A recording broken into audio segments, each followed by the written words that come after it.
Assalamualaikum warahmatullahi wabarakatuh. Selamat datang di channel yang memberikan informasi tentang dunia keislaman.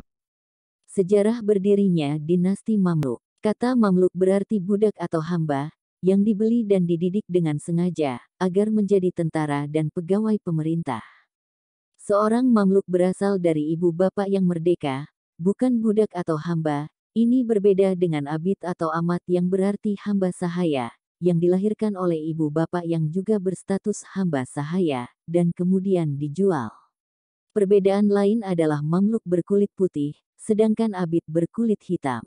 Sebagian Mamluk berasal dari negara Mesir dan dari golongan hamba yang dimiliki oleh para sultan dan amir pada masa Kesultanan Bani Ayyubiyah.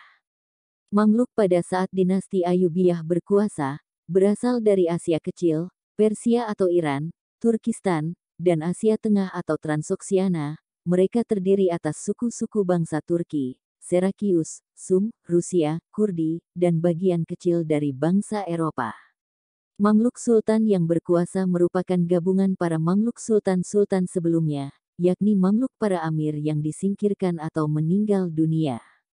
Dinasti Mamluk atau Mamalik adalah sebuah dinasti atau pemerintahan yang didirikan oleh para budak. Mereka pada mulanya adalah orang-orang yang ditawan oleh penguasa dinasti Ayyubiyah sebagai budak, yang kemudian dididik dan dijadikan tentara dan ditempatkan di tempat tersendiri, yang terpisah dari masyarakat. Oleh penguasa Ayyubiyah yang terakhir, yaitu Sultan Al-Malikus Soleh, mereka dijadikan pengawal untuk menjamin kelangsungan kekuasaannya. Pada masa itu mereka mendapatkan hak-hak istimewa, baik dalam ketentaraan maupun dalam imbalan-imbalan materi. Ketika Sultan Malikus Soleh meninggal tahun 1249 Masehi, anaknya yaitu Turansyah, naik tahta sebagai sultan. Golongan Mamalik merasa terancam, karena Turansyah lebih dekat kepada tentara Kurdi daripada mereka. Pada tahun 1250 Masehi, seorang Mamalik yang bernama Aibak dan Baibars, berhasil membunuh Turansyah.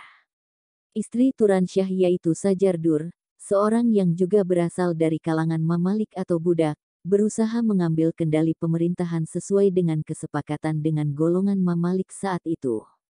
Kepemimpinan Sajardur berlangsung hanya 3 bulan, ia kemudian menikah dengan seorang tokoh Mamalik, yaitu Aibak, dan menyerahkan tampuk kekuasaan kepadanya dengan harapan dapat terus berkuasa di belakang tabir. Akan tetapi, setelah itu Aibak membunuh Sajardur dan mengambil alih sepenuhnya kekuasaan. Pada mulanya Aibak mengangkat seorang keturunan penguasa Ayyubiyah bernama Musa sebagai Sultan Syari, di samping dirinya yang bertindak sebagai penguasa yang sebenarnya. Namun, Musa akhirnya dibunuh juga oleh Aibak. Inilah merupakan akhir dari dinasti Ayyubiyah di Mesir, dan awal dari kekuasaan dinasti Mamluk atau Mamalik.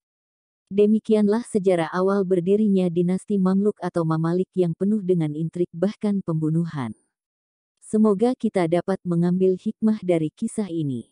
Wallahul muwafiq ila aqwamit thoriq. Wassalamualaikum warahmatullahi wabarakatuh.